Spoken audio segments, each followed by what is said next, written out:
fight a lot on set. Yeah, it can get quite nasty at times, and people are like moving away. But Scott is at another level. Put most stuntmen to shame.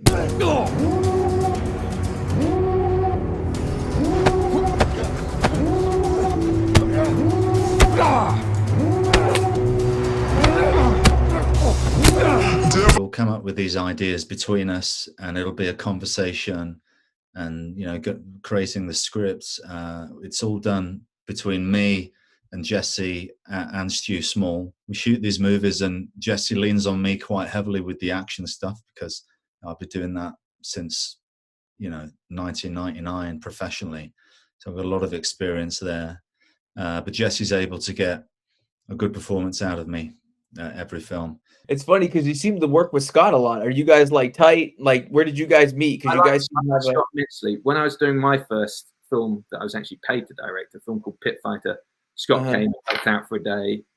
We had mutual friends, Isaac Florentine and Dan Frisch, who said, "You've got to work with this kid." I think he was 24 or something at the time, and he came down and worked for a day for $100 or something. And we just kept talking after that, saying, "We've got to find something, got to find something, got to find something." And then my career derailed because I did a black and white film, and I realized if I was going to make a business out of directing films, they had to have action in them. They had to give the audience what they wanted. And so I decided to call every single martial artist I knew and put them in this script called Savage Dog. And I called Scott and begged him, and he said, "Okay, I'll do it. Sounds like this could be good." And we did Savage Dog, which did very, very, very well for us. Wasn't necessarily a great movie, but it was my comeback after the black and white movie, after a year of not being able to get a film financed. And then he called me in on Accident Man, and then after Accident Man, I went straight into Triple Threat. So I said, "I've got something. I can make you a really epic bad guy in this. I promise I'll do some really good push-ins and give you a bunch of moments." We did that one, then came back and went straight into Debt Collector. And so it was a really nice run for a bit with him. I enjoyed working with him. We fight a lot on set, argue a lot. Really? Yeah, it can get quite nasty at times as well, quite personal. And people are like moving away. You know when there's an argument, I'm not sure if you're aware, but you look up suddenly and the entire crew has disappeared. They were not completely out of earshot because everyone's going on, but you can see them looking at the floor, looking at their tools, sharpening a pencil. They just moved 15 or 20 feet out, and it happened consistently on every film I did with them. And it was we'd have these arguments and fights, and arguing about it. But I think out of that came a great collaboration, because he would poke me when he saw me either slacking or doing something that was too routine for me that he felt required a little more attention. And then I would poke him when I thought he was hamming it up, or not really putting as much as he could into something, or sort of defaulting back to Boyka-isms, or let's redo this, let's do this differently.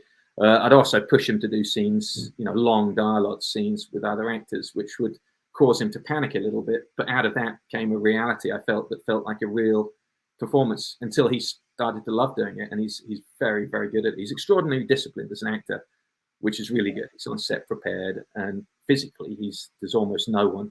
I don't think I've worked with anyone. Maybe Daniel Bernhard, maybe Aaron Eckhart, who is physically capable of jumping straight in. But Scott is at another level. He'll put most stuntmen to shame, and Olympic gymnasts will have trouble, when they see what he's got planned, So it's an interesting thing to work with him. It's he's a walking visual effect when it comes to the martial arts, but also an extraordinarily good actor. It's tough though, because he has an obligation to his audience to perform a certain level of physicality, and he has so much more to offer. And it's like, how do you make that break into serious movies,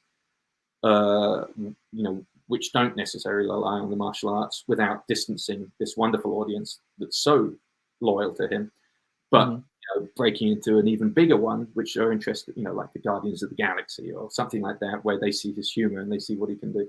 It's tough. I mean, how do you take that 4 million, fans of the kickboxer and bring them to this even larger audience that are interested in tentpole movies, and going with it, on a date, that maybe don't like the technical side of martial art, or less interested in the technical martial arts, but want to see something else, visceral. So that's I'd love to see him make that leap. I'd love it to be with me, Yeah. movie. But we'll see how it all goes. Right now is as good a time as any. So they're having an incredible sort of renaissance as directors. For the longest time, it was not necessarily the best thing to be a stuntman. Now it's a great thing. You're making the break to directing. Really? Why do you think it's so hard to make that transition from that to a Guardian of the Galaxies type level? Is that just